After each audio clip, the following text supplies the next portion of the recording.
was alone on the lake, aside from the drowning woman a few feet ahead.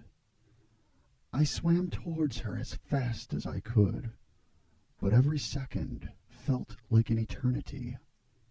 The sound of her gargled cries for help echoing in my head as I desperately tried to reach her. My arms and legs burned, but I was determined to save her, to pull her onto the shore and breathe life back into her.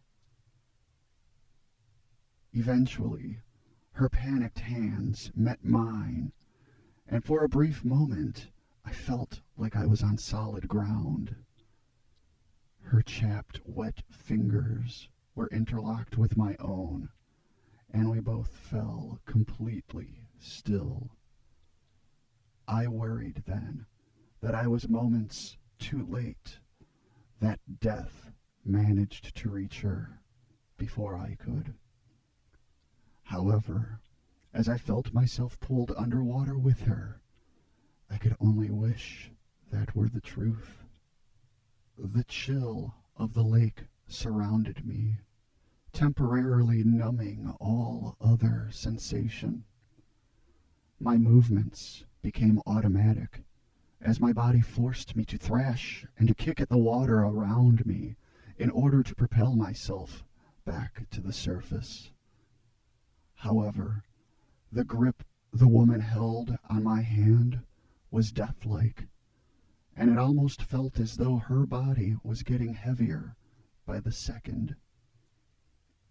She had stopped moving by now, seemingly content to sink into the cold depths of the lake and drag me down with her. In a brief moment of clarity, I realized that I had to save myself and leave her. I pried her hand off of mine, and immediately she began to sink. I turned to look at her as she fell into the black void at the bottom of the lake.